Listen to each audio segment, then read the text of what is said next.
tout le monde veut prendre sa place tient peut-être son nouveau grand champion en la personne de Sébastien, postier dans le Beaujolais. Arrivé le 21 décembre, le candidat n'a pas essuyé la moindre défaite. Pour Télé Loisirs, il se confie sur sa préparation et ses précédents jeux télévisés. Ce mercredi 11 janvier, le champion Sébastien a remporté sa 20e victoire dans Tout le monde veut prendre sa place sur France 2. Le postier originaire de Chénat dans le Beaujolais a déjà une cagnotte de 18 100 €.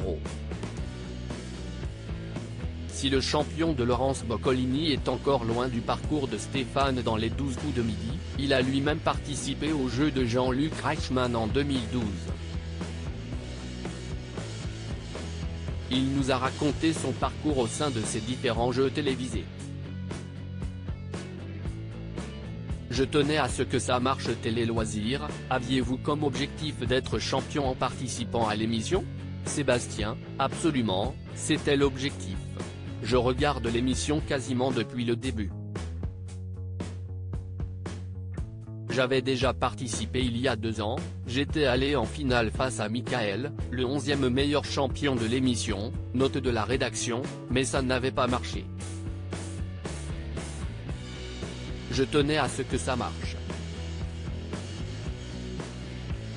En voyant que la championne n'avait qu'une seule victoire au compteur, je me suis dit qu'il y avait quelque chose à faire. Vous êtes postier dans le Beaujolais, ce n'est pas trop compliqué de vous absenter pour les tournages ?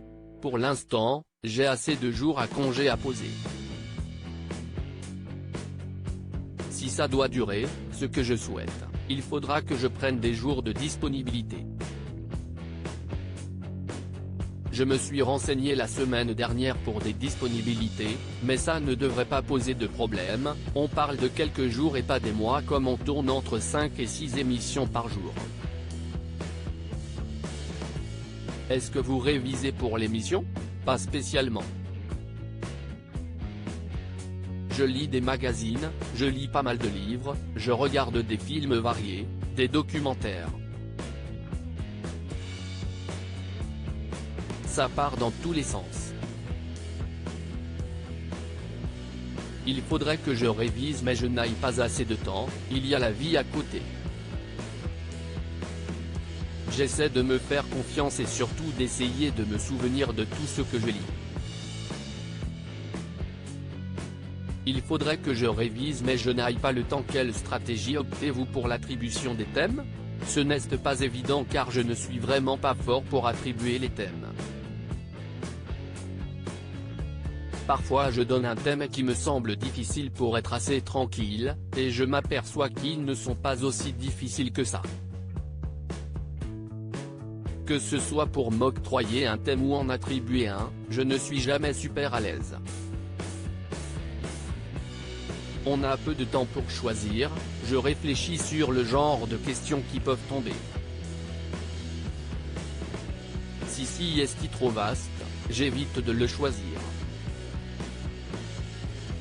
Vous étiez le 4e meilleur maître de midi en 2012. Pourquoi ne vous revoit-on plus dans les 12 coups de midi ? Je suis déjà revenu plusieurs fois, en 2013 et en 2017 je crois. L'année dernière j'ai été invité mais j'étais en congé au même moment. En 2020 l'enregistrement était le lendemain de celui de Tout le monde veut prendre sa place et on n'a pas le droit de faire plusieurs jeux différents dans les 6 mois. Et puis ça prend du temps de venir sur Paris, ça fait prendre plusieurs jours de congé. Si est compliqué parfois. Quels sont vos rapports avec Laurence Boccolini ? Je suis encore candidat donc si est un rapport de présentatrice candidat. Mais elle est super sympa, elle a toujours le sourire. Elle me fait bien participer tout au long de l'émission. À lire aussi Tout le monde veut prendre sa place, le nouveau champion est un des plus grands maîtres de midi.